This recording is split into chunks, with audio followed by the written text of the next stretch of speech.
Give a middle schooler a standard worksheet on central tendency, and the definitions for mean, median, and mode often blur together. But replace that worksheet with a competitive card game, and they will willingly crunch those same numbers repeatedly to secure a win. In this video, we will walk through the setup and facilitation of the mean game. You will learn how to guide your students through 3 distinct rounds, where they will build target datasets using playing cards. To get started, you will need a standard deck of playing cards and a small group of 2 to 4 players. Before dealing, prepare the deck by removing all the kings, queens, and jacks. Keep the aces in the deck, and make sure all players agree that an ace holds a strict numerical value of 1. By stripping out the high-value face cards, you eliminate unnecessary confusion. Students can focus entirely on the mathematical operations instead of trying to remember arbitrary card rules. The game begins with the deal. Give each player exactly 1 card, face down. Players can look at their own card, but they must keep it hidden from their opponents. This hidden face-down card is the target card. It represents the specific numerical goal that player is trying to reach. Next, deal 4 more cards to each player, but place these face up in a row. Place the remaining cards in the center of the table to form a draw pile, and flip the top card over to start a discard pile. Because Betotet is hidden, players must calculate their own averages in secret, while closely watching what their opponents discard to deduce their hidden goals. During a turn, a player draws 1 card from either pile. They swap that drawn card with any card in their set and discard an unwanted card. For round 1, the winning condition is based on the mode. The first player to build a dataset with a mode that exactly equals their hidden target card wins. This rulebook image shows clear example of a winning mode hand. The target card is 5, and the player has successfully collected 3 5s in their 4-card dataset. Since 5 appears most frequently, it matches the target. For round 2, collect all the cards, thoroughly reshuffle, and deal them out in the exact same format.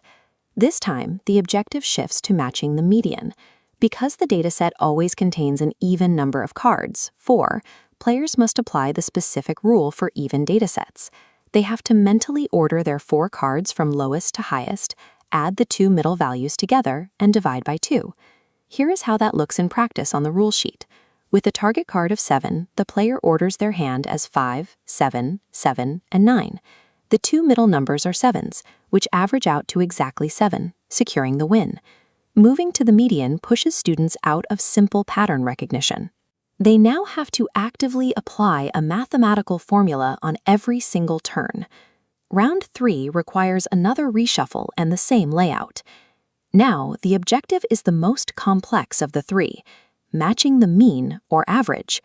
To win this round, players must work backwards. They multiply their target card by 4 to determine the exact total sum their dataset cards need to reach. This image illustrates a winning mean hand.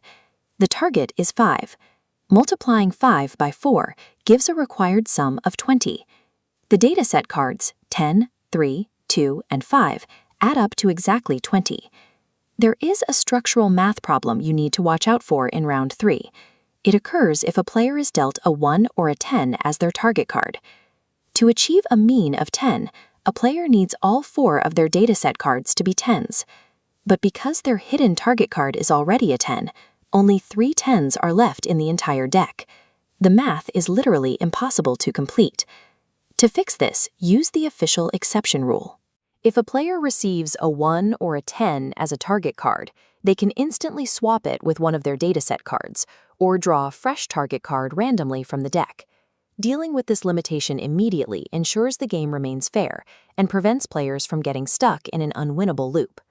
By the end of these 3 rounds, your students will have performed dozens of mental calculations.